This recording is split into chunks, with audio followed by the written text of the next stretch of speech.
India news हट, भारत की खबरें सच्चाई के साथ। ना कर्फ्यू है ना दंगा है, उत्तर प्रदेश में अब सब चंगा है। हरिद्वार में गरजे सीएम योगी आदित्यनाथ। यूपी के मुख्यमंत्री योगी आदित्यनाथ ने हरिद्वार में स्वामी सत्यमित्रानंद गिरि जी महाराज की श्री विग्रह मूर्ति स्थापना समारोह का हिस्सा लिया।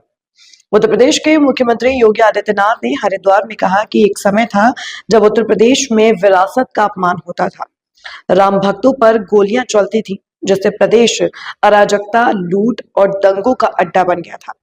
उनकी सरकार में विरासत का सम्मान हुआ, जिससे बेटियां और व्यापारी सुरक्षित हुए और उत्तर प्रदेश आज देश की दूसरी सबसे बड़ी अर्थव्यवस्था बन गया है। माघ मेले में 21 करोड़ से ज्यादा श्रद्धालु स्नान कर चुके हैं। मुख्यमंत्री ने कहा कि माघ मेले में अब तक 21 करोड़ से अधिक श्रद्धालु स्नान कर चुके हैं।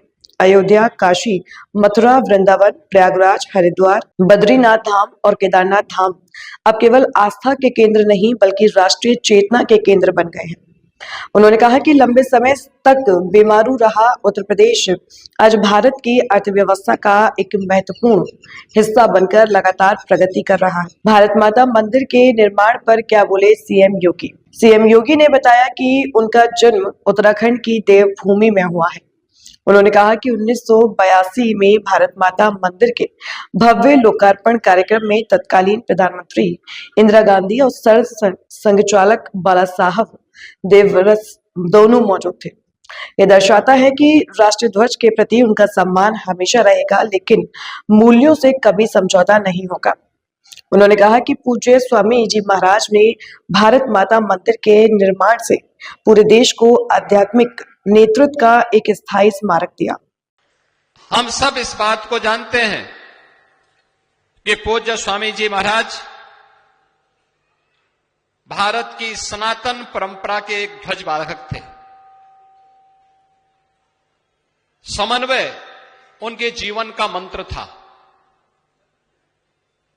करुणा और मैत्री का संदेश उन्होंने जन जन तक पहुंचाया था, लेकिन राष्ट्रभक्ति के मूल्यों के साथ किसी भी प्रकार का सम विषम परिस्थिति में कोई समर्पण नहीं होना है। यानी नाम के अनुरूप उन्होंने जीवन पर्यंत वह कार्य करके दिखाया। मुझे याद है, मैं इसी उत्तराखंड की भूमि पे मैंने जन्म लिया। 1982 में जब भारत माता मंदिर के भव्य लोकार्पण का कार्यक्रम था और अद्भुत कार्यक्रम था। तत्कालीन प्रधानमंत्री श्रीमती इंदिरा गांधी जी भी और राष्ट्रीय स्वयंसेवक संघ के सरसंघ चालक पूज्य बाला साहब देवव्रत जी की उपस्थिति उस कार्यक्रम में एक साथ इस बारे में तय करती थी कि राष्ट्र के राष्ट्राध्यक्ष के प्रति हमारा सम्मान का भाव होगा, लेकिन मूल्यों और आदर्शों के प्रति किसी प्रकार का कोई समझौता भी नहीं होगा।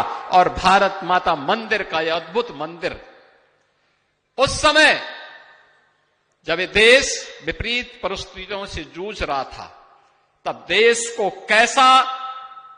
किस प्रकार का आध्यात्मिक नेतृत्व चाहिए, यह पूज्य स्वामी जी महाराज ने भारत माता मंदिर के भव्य निर्माण के साथ साथ उसके लोकार्पण कार्यक्रम के माध्यम से हम सबके सामने एक चिरस्थायी स्मारक हम सबके सामने समर्पित किया, जो प्रत्येक भारतीय के लिए एक नई प्रेरणा है।